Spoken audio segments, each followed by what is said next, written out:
Dear friends, today we are going to discuss error correction in English. You know, error correction is a very common question in higher secondary or in CBSE or in ICSE.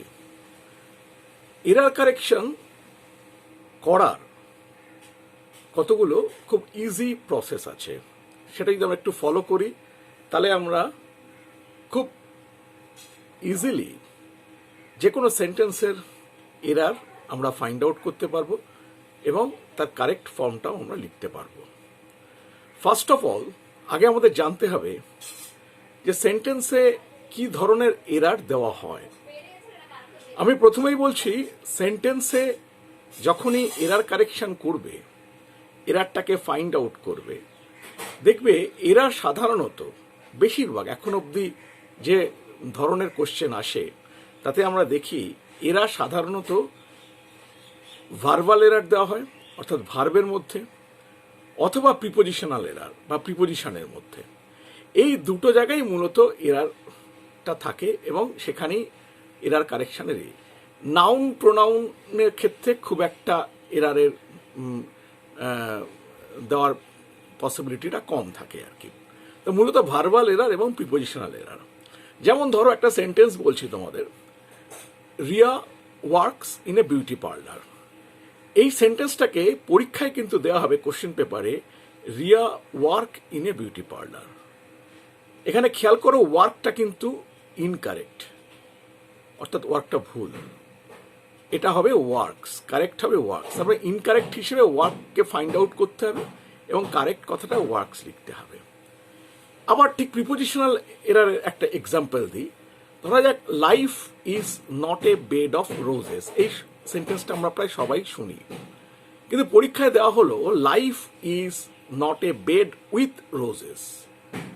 এখানে উইথটা কিন্তু ভুল, incorrect. উইথটা ইনকারেক্টের জায়গায় বসে যাবে, অর্থাৎ উইথটা ভুল, correct হচ্ছে of. এইভাবে আমাদের প্রথমেই ফোকাস করতে হবে যে কোনটা ভার্বাল এরার আছে, তাহলে সেখানে ভার্বের চেঞ্জ, এবং ভার্বের চেঞ্জ কেন বা ভার্বের এরার কী ধরনের আসতে পারে। কোনো জায়গায় প্রেজেন্ট টেন্সে ভার্বে এস যোগ করা দরকার আছে, সেখানে অত করা নেই, অথবা এস যোগ করার প্রয়োজন নেই, উল্টে করা রয়েছে। এই দেখুন, কোনো জায়গায় ভার্বের টেন্সেরও ভুল থাকতে পারে। কোনো জায়গায় প্রেজেন্ট টেন্সে থাকার কথা ভার্বটা সেটা পাস্ট টেন্সে আছে। কোনো জায়গায় হয়তো প্রেজেন্ট পারফেক্ট টেন্স করা হয়েছে অথচ ভার্বের থার্ড ফর্ম করা হয়নি।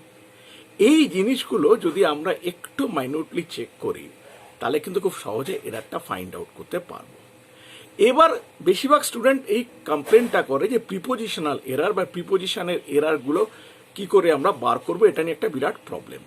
এটার জন্য খুব সোজা রাস্তা হচ্ছে, যে কোনো গ্রামার বইতে একটু অ্যাপ্রোপ্রিয়েট প্রিপোজিশনের চ্যাপ্টারটা যদি একটু আমরা মাঝে মধ্যে নাড়াচাড়া করি, আমি মুখস্থ করতে বলছি না, মাঝে মধ্যে একটু নাড়াচাড়া করি, তাহলে কিন্তু আমাদের একটা হ্যাবিট হয়ে যাবে বা আমরা ইউজ টু হয়ে যাব যে কোন ওয়ার্ডের পর কোন প্রিপোজিশনটা বসে বা কোন ওয়ার্ডের আগে কোন প্রিপোজিশনটা বসে।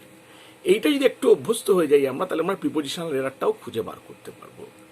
আরেকটা জিনিস ব্যাপার হচ্ছে, এই যখন আমরা এরার ফাইন্ড আউট করব তখন কিন্তু খুব ভালো করে দেখে নেব যে আমি যখনই এরারটা ফাইন্ড আউট করলাম এবং করে তার কারেক্ট ফর্মটা লিখলাম, সেই কারেক্ট ওয়ার্ডটাকে দরকার হলে একটু মনে মনে সেন্টেন্সে পুট করে দেখে নেব যে সেন্টেন্সটা কারেক্ট হচ্ছে তো।